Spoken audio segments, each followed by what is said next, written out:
Alrighty guys, come on the Scots, we managed to avoid defeat tonight. This is your match review. Unfortunately, I did miss most of the first half.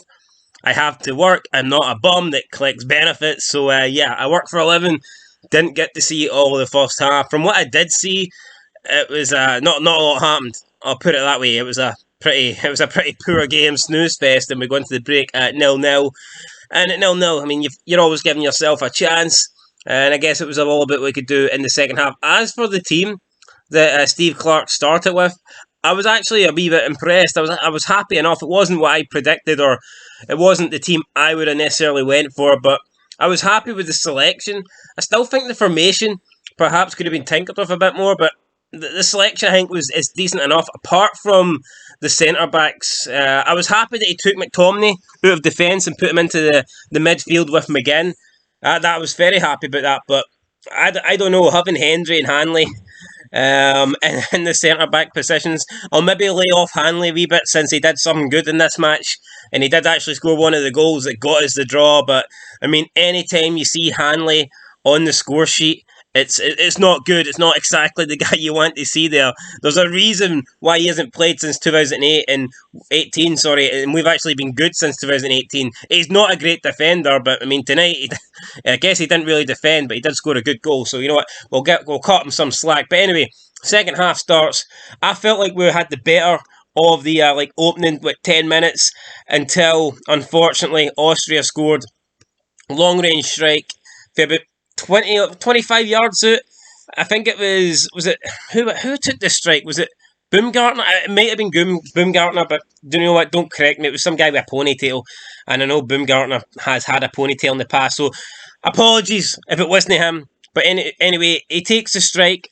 The ball kind of dips a little bit, but David Marshall has to do better. The ball dips in front of Marshall, and he just parries it straight into the Austrian Kalajic, and it's an easy tap in. He was onside, definitely not an offside there. The goal stands, the goal counts, but in my opinion, David Marshall, he has to put his hands up here and say, you know what, that's simply not good enough. The commentary tried to defend him. They were saying it was like an awesome shot. Oh, and that kid, there's nothing David Marshall can do. It was a decent shot, but it wasn't great. I mean, I think David Marshall should be parrying this away, if not catching it. So I do think David Marshall was definitely at fault for the goal, but for some reason the commentary team, instead of admitting that, they were, making every excuse under the book for David Marshall. 1-0 down, you think, oh great, here we go, familiar shite, but 30 seconds later, we're right up the pitch. Clear penalty. You'll never see a clearer penalty than this. Christie gets absolutely manhandled to the ground.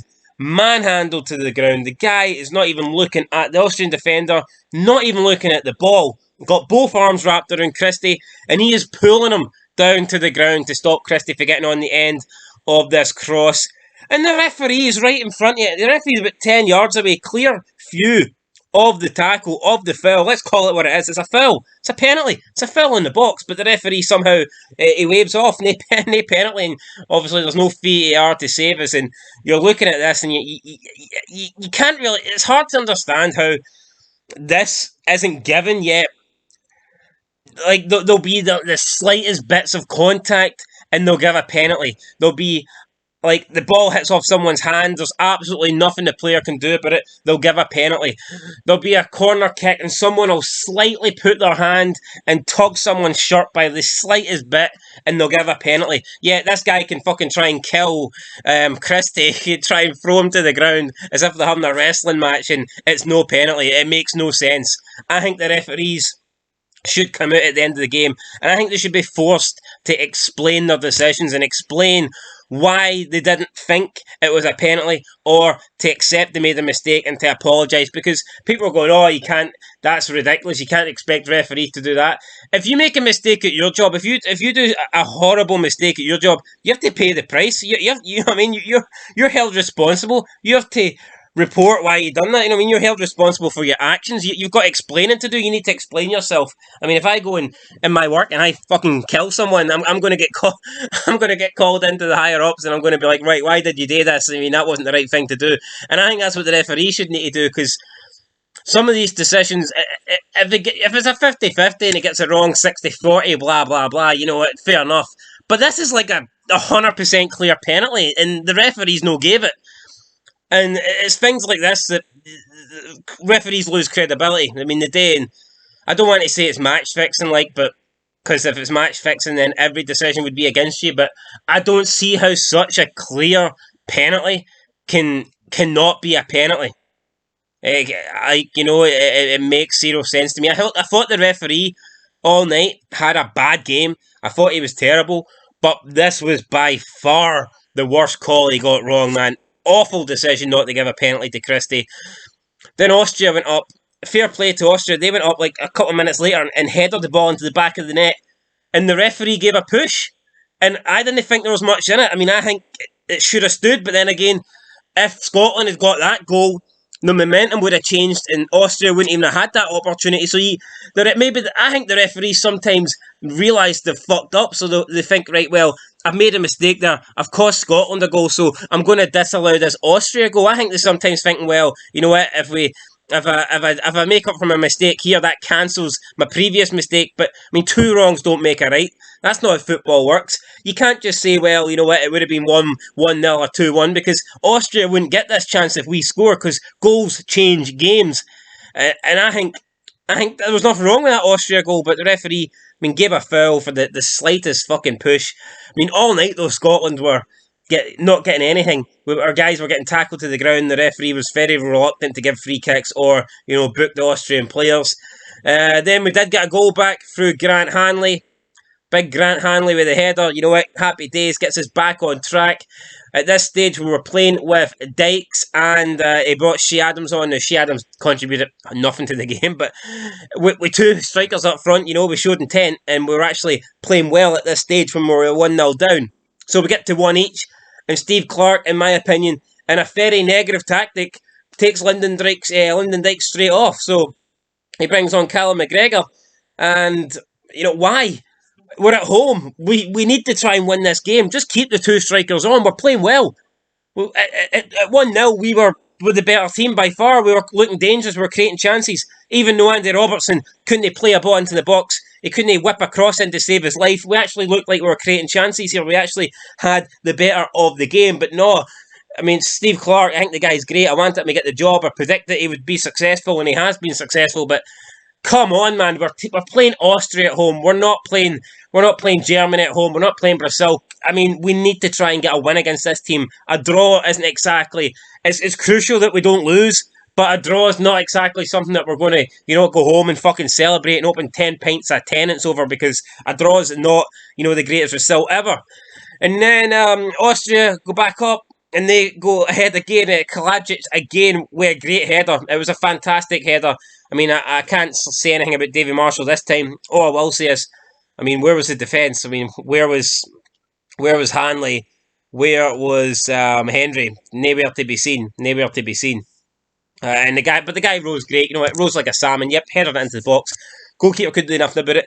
They took a 2-1 lead, and then we keep pushing. You think, you know what? If we lose this game, realistically, the qualification campaign ain't over. But if we lose this, it's going to be very difficult to still get top two in this group after losing your opening home game against a team that you're probably directly competing for, for a top two spot.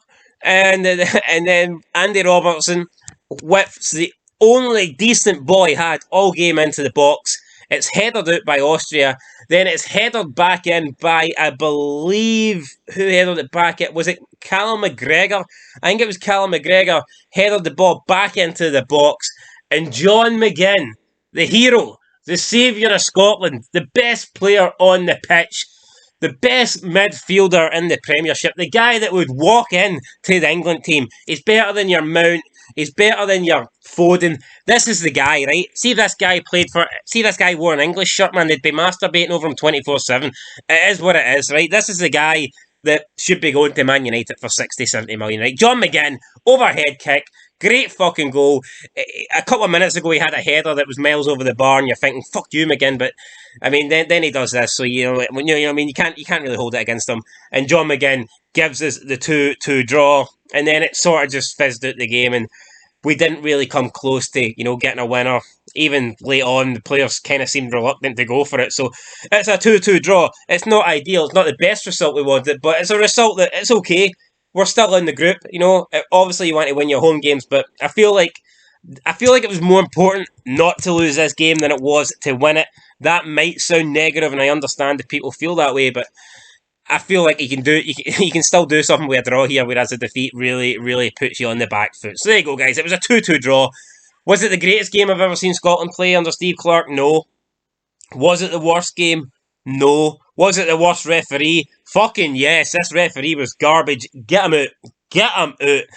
And if there's any Borough Rangers fans watching this, fuck you guys, right, man? You stole that win over Hearts, and I'm never going to pronounce your name correctly, right? Because you don't deserve to have your club pronounced correctly. You and your two fans, you and Hamilton Academical, deserve to be not even in the Highland League, right? I'd put you in the Lowland League with all the shitey English teams for the, Northwest Conference. That's where you belong. And even then, you don't even belong there because you're crap.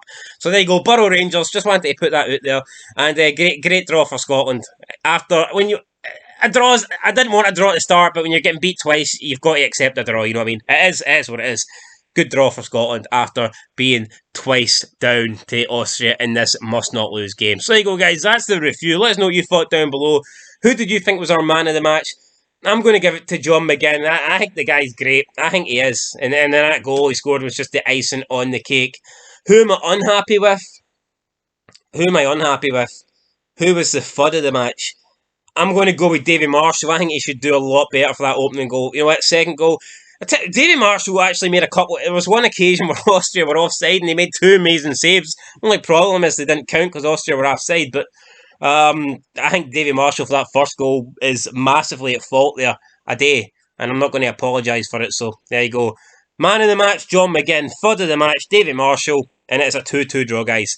We'll be back for the game against Israel in a couple of days' time. Looking forward to that one. Hopefully get to watch it. Hopefully not stuck in work. And hopefully we get 3 points, guys. If we pick up 4 points at the opening 6 here, I'd say that it's a decent tally. It is a decent tally. But anyway, guys, that is it. Till next time, I've been Sir Scotland TV. Thanks for watching, and peace.